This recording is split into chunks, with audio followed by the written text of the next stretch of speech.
Hello. आज हम हिंदी व्याकरण में अलंकार पढ़ेंगे। अलंकार का अर्थ देखते हैं। पहले संधि विच्छेद करते हैं। अलम प्लस कार। अलम का अर्थ होता है शोभा या आभूषण। कार का मतलब होता है बढ़ाने वाला, शोभा बढ़ाने वाला। परिभाषा देखते हैं। कविता की शोभा बढ़ाने वाले तत्व ही अलंकार कहलाते हैं। अलंकार के प्रवर्तक कौन है? भामा है। भामा की पुस्तक कौन सी है? काव्य अलंकार है। उसने काव्य अलंकार में परिभाषा दी अलंकार की, शब्दार्थो सहितो काव्यम। भामा ने दी है। दंडी के अनुसार काव्य की शोभा बढ़ाने वाले धर्म को अलंकार कहते हैं। केशवदास के अनुसार है, केशवदास ने एक दोहा लिखा है, यद्यपि सुजाति सुलक्षणी सरस सुवर्ण सुवृत भूषण बिनु ने विराजिए कविता वनिता मित। वह का अर्थ देख लेते हैं। जिस प्रकार एक सुंदर स्त्री बिना आभूषण के शोभा नहीं पाती है, उसी प्रकार एक अच्छी कविता अलंकारों के बिना सुंदर नहीं लगती है। अब देखते हैं अलंकारों का वर्गीकरण। शब्दालंकार, अर्थालंकार और उभयालंकार। शब्दालंकार तीन प्रकार के, अनुप्रास, यमक और श्लेष। और अर्थालंकार में उपमा, उत्प्रेक्ष अलंकार, रूपक, संदेह, विभावना, विरोधाभास, असंगति, मानवीकरण, अतिशयोक्ति और भ्रांतिमान। उभयालंकार ससृष्टि व संकर। अब एक एक को हम विस्तार से पढ़ेंगे। पहले पढ़ते हैं यमक अलंकार। शब्द की आवृत्ति बार बार हो और अर्थ भिन्न हो, वो क्या है? यमक अलंकार।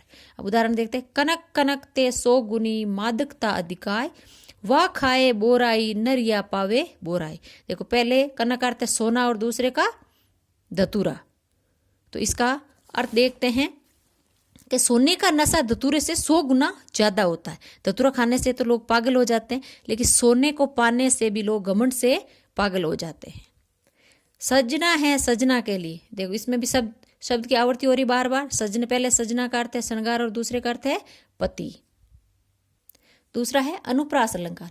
वर्ण बार बार आए तो वह अनुप्रास अलंकार होगा। वर्ण बार बार आए तो उदाहरण देखते हैं। चारु चंद्र की चंचल किरणें खेल रही जल थल में, मधुर मधुर मुस्कान मनोहर मनुज वेश का उजियाला।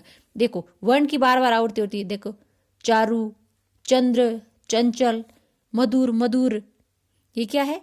वर्ण की बार बार आवृत्ति हो रही। इसका अर्थ देख लेते हैं थोड़ा। सुंदर चंद्रमा की चंचल किरणें जल व थल धरती दोनों में खेल रही है। मनुष्य के रूप में मधुर व मनमोहक मुस्कान का प्रकाश चारों ओर फैला है। तीसरा है श्लेष अलंकार। श्लेष का अर्थ होता है चिपकना। शब्द एक, अर्थ अनेक होते हैं। शब्द एक है लेकिन उसके अर्थ अनेक होते हैं। उदाहरण देखते हैं। रहीमन पानी राखिए बिन पानी सब सून, पानी गए ने उबरे मोती मानुष चून। देखो पहले पानी का अर्थ है चमक और दूसरे पानी का सम्मान, तीसरे पानी का जल। देखो शब्द एक है लेकिन अर्थ इसके अनेक है। अब इसका अर्थ देख लेते हैं।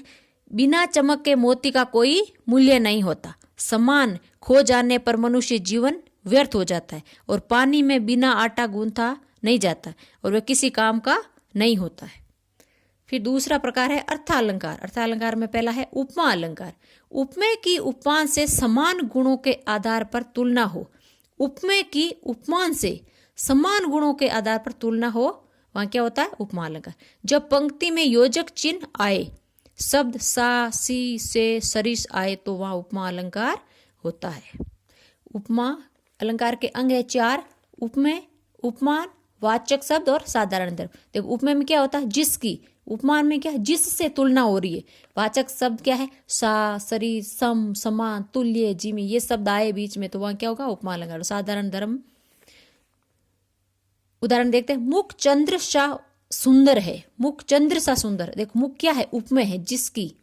उपमान जिससे हो रही है, चंद्र, चंद्रमा से हो रही। शाह क्या है? वाचक है। और सुंदर क्या है? साधारण धर्म है। अब देखते हैं उपमा अलंकार के प्रकार। पूर्णोपमा, लुप्तोपमा, उपमेय उपमा, मालोपमा। देखो पूर्ण उपमा में क्या होता है? पूर्ण प्लस उपमा। इसमें क्या होता है? चारों अंग उपस्थित होते हैं। उपमेय, उपमान, वाचक और साधारण धर्म, ये चारों अंग उपस्थित होते हैं।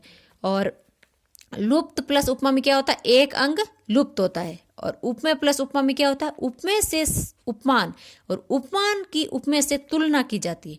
और माला प्लस उपमा में क्या होता है? एक उपमेय के अनेक उपमान होते हैं। अब इनको एक एक को विस्तार से पढ़ेंगे।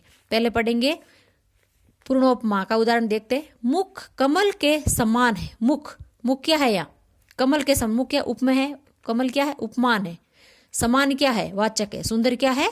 साधारण धर्म है। दूसरा देखते हैं। पड़ी थी बिजली सी विकराल, पड़ी थी बिजली सी विकराल। देखो बिजली क्या उपमान है, सी क्या वाचक और विकराल क्या साधारण धर्म। तो इसमें एक अंग लुप्त, उपमेय लुप्त है, तो कौन सा हो गया, लुप्तो उपमा।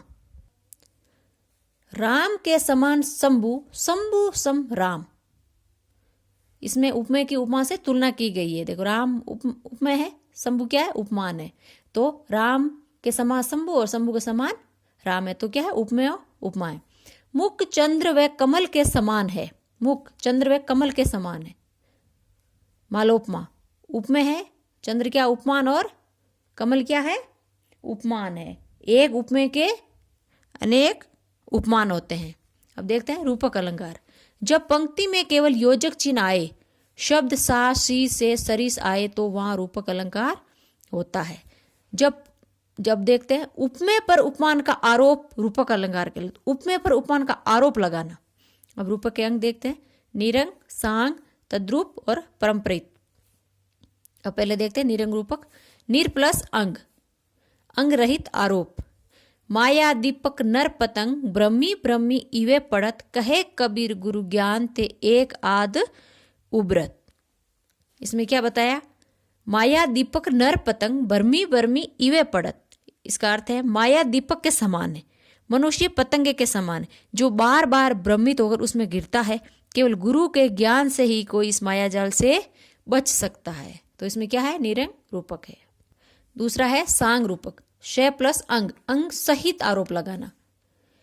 उपमेय पर उपमान के आरोप के साथ साथ उपमेय के अंगों का उपमान के अंगों पर आरोप हो, वह सांग रूपक होता है। अंबर पनगट में डूबो रही, तारा गट उषा नागरी। देखो तारा, अंबर पनगट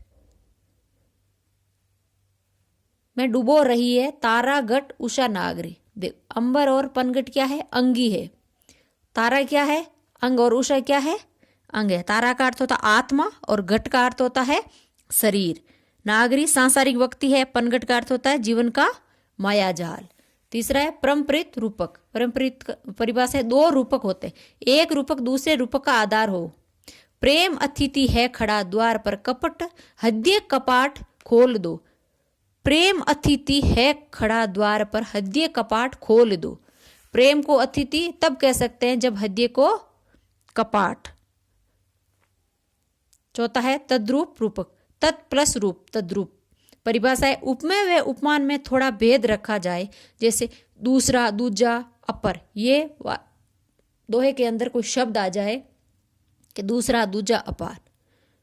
तो देखते हैं उदाहरण। मेरा पुत्र तो दूजा राम है। देखो दूजा आ रहा है, तो इसमें क्या है, तद्रूप रूपक है। उत्प्रेक्षा अलंकार। उपमेय में उपमान की संभावना हो, मतलब कल्पना हो। मानो, मनु, मनु, मनहु, जानो, जनु, ये क्या शब्द आए तो वहां क्या होगा, उत्प्रेक्षा अलंकार है। देख मुख मानो चंद्र है, मुख क्या उपमेय है, मानो क्या है वाचक है, चंद्र क्या उपमान है। तो क्या मुख मानो चंद्र है। देखो मुख मानो चंद्र है, तो ये क्या है, कल्पना हो रही। उत्प्रेक्षा अलंकार के प्रकार। वस्तु उत्प्रेक्षा, हेतु उत्प्रेक्षा और फ्लो उत्प्रेक्षा। पहले वस्तु उत्प्रेक्षा दे, एक वस्तु में दूसरी वस्तु की संभावना हो। मन मानो मंदिर है, मानो आ रहा है, मन मानो मंदिर है, तो क्या है, वस्तु उत्प्रेक्षा है। हेतु उत्प्रेक्षण के अहेतु में हेतु की संभावना हो, अकारण को कारण मान लेना ही हेतु उत्प्रेक्षा है। अरुण भये कोमल चरण भुवि चली बेते मानो। इसका अर्थ है किसी व्यक्ति को बोला गया कि तुम्हारे कोमल एकदम पैर है, तुम धरती पे चलो तो मैं मानू। ये क्या है, हेतु उत्प्रेक्षा है। तीसरा है फलो उत्प्रेक्षा। फल में फल की संभावना हो। उदाहरण देखते हैं। रोज अनहात चीर दी में शशि। शशि का अर्थ क्या होता है, चंद्रमा होता है। चंद्रमा का फल मुख की बराबरी करना नहीं, ये तो एक प्राकृतिक घटना है। चौथा है संदेह अलंकार। सादृश्य के कारण दो वस्तुओं में निश्चित न हो पाता है। सादृश्य के कारण दो वस्तुओं में निश्चित न हो पाता है।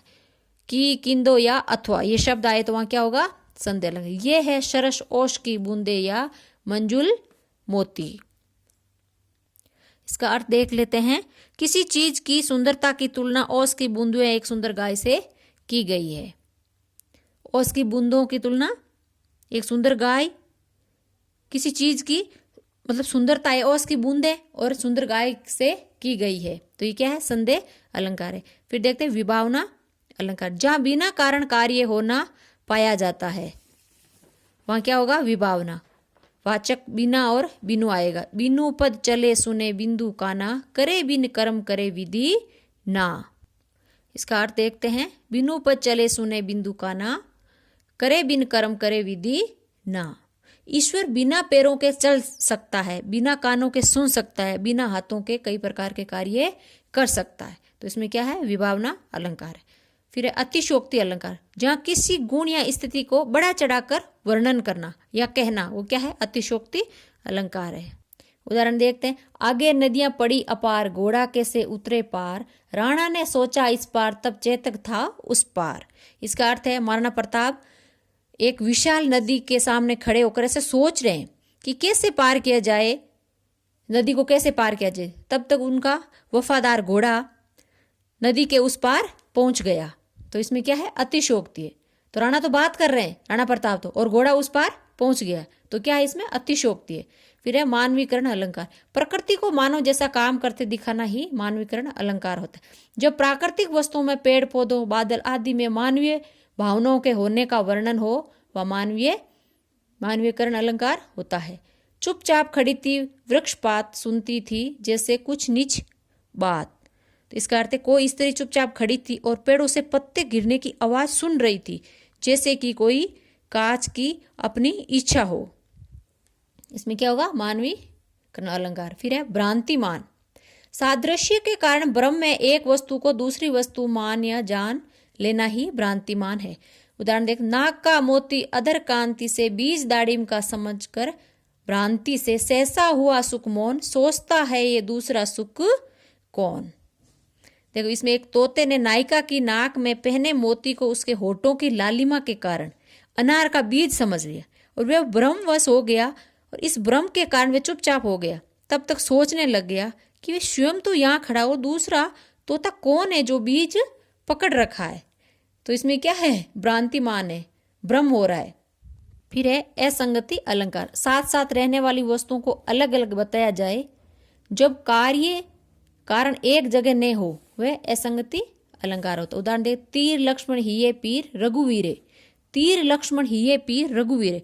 इसमें बताया कि जब लक्ष्मण के हड्डी में तीर लगा तो उसका दर्द श्री राम को हुआ था। तो यह है असंगति अलंकार।